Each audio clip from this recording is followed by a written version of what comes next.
What's good, guys? Welcome back to another episode of G&G News. I know it's late and I'm still up, so I thought I'd report on this little story that I've seen. Shout out to Tom Phillips over at Eurogamer. Go and check out Eurogamer.com. So, around 40,000 people live on the Greek island of Salamis, which is 10 miles off the coast of Athens. Among its population is a small but dedicated community of Pokemon Go players, or there was, at least until earlier this year, when all wild Pokemon suddenly vanished. Pokemon Go, like many other real-world AR games, runs on a map data provided by OSM, which is commonly known to be OpenStreetMaps. This service is widely used because it is an open source. It's also editable by anyone. It's kind of like a Wikipedia version of Google Maps. But like Wikipedia, inaccuracies can creep in.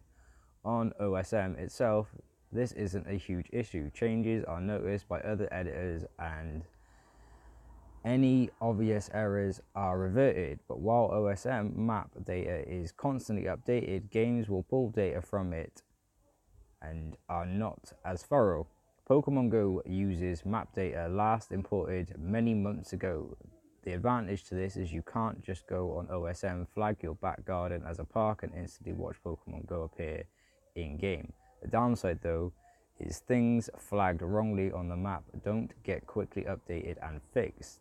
Map data consists of obvious things you can see, such as roads, parks, places of worship, and then other layers. Areas can be tagged with a certain label so that services which use OSM data can see more technical types of information. This is what has happened on Salamis, where the whole island was flagged with the Nature Bay tag within Pokemon Go.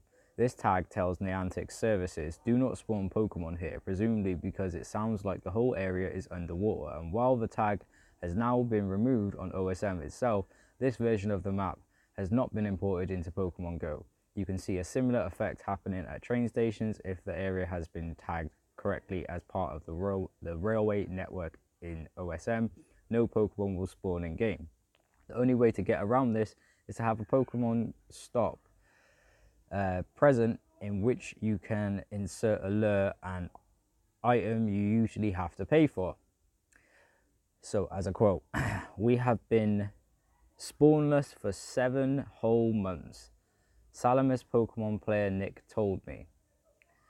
And a quote once again, since the last OSM update in the game, our island has been left without any wild spawns since someone wrongfully tagged our island along with many more islands as Bay Area.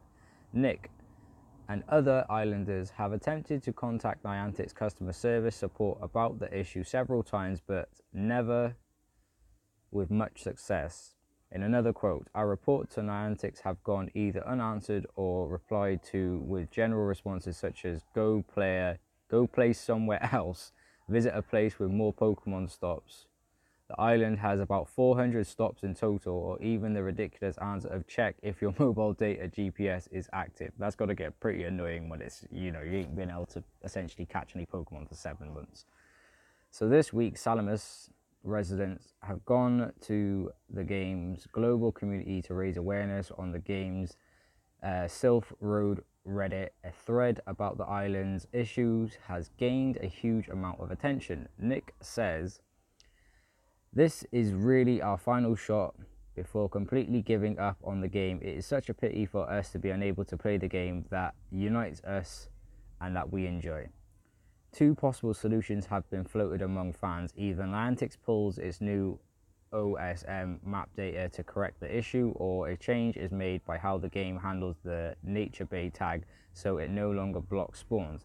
And in the last 24 hours, there has been a slither of hope on the last suggestion, thanks to research by Sylph Road data scientist Wood Woos. Niantic has now changed how Pokemon Go interprets a similar part of the OSM data it handles. In this case, for locations where the game can generate its invite-only EX, the hope among fans, and certainly those based in Salamis, is Niantic will pull another change, this time for the Nature Bay tag. We've asked Niantic if it is aware of this issue, what it can do, and how could they possibly solve it. So, shout out to everybody over in Salamis who was playing Pokemon Go.